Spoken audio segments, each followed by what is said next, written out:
निगरान सूबाई मुशीर तालीम खैबर पख्तूनख्वा रहमत सलाम खटक का कोहाट तालीमी बोर्ड का दौरा। मज़ीद जानते हैं अब्दुल बासित की इस रिपोर्ट में। निगरान सूबाई मुशीर तालीम रहमत सलाम खटक ने चेयरपर्सन समीना अल्ताफ के हमरा वन विंडो का इफ्तिताह किया और चीड़ का पौधा लगाकर शजरकारी मुहिम का आगाज भी किया। इस मौका पर चेयरपर्सन समीना अल्ताफ ने कोहाट बोर्ड की कारकर्दगी पर तफसीली ब्रीफिंग दी।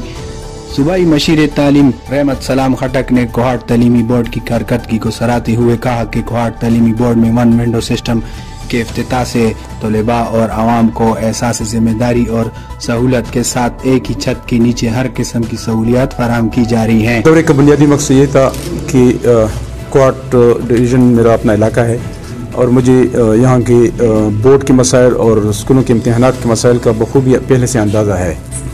तो मैं इनके जो मसाइल हैं या इनके जो इश्यूज़ हैं उनको हल करने की कोशिश कर रहा हूँ और इम्तिहानी निज़ाम को शफाफ बनाने के लिए ख़ासूसी तौर पर मैंने इस बोर्ड की विज़िट किया कि अभी इम्तिहानात में 2 महीने बाद इम्तिहानात आ रहे हैं तो ये इम्तिहानात शफाफ तरीके से मुनक़िद हो जाएँ।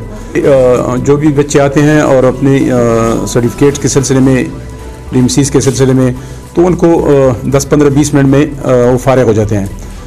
और लेकिन ये सिर्फ इब्तिदा है। डिजिटलाइजेशन में बहुत काम करना अभी बाकी है इस बोर्ड में, जो कि मैंने इनको अभी हिदायत भी दी और इन्होंने बताया कि हम उन पर ऑलरेडी काम कर रहे हैं। हम ये कोशिश कर रहे हैं कि इम्तिहानी हालों में भी कैमरे लगाए जाएं और वो ऐसे कैमरे हों जो यहाँ से कंट्रोल हो सकें, पूरा हाल वो यहाँ से मॉनिटर करें। उन्होंने कहा कि मौजूदा चेयरपर्सन ने कोहाट बोर्ड में मुसलसल पेशरफ्त के जरिए तलबा और आवाम की सहूलत के लिए कोशिशें जारी रखी हुई हैं और इन्हीं कोशिशों के जरिए मजीद सहूलियात पैदा होती रहेंगी। अब्दुल बासित, राज न्यूज़, कोहाट।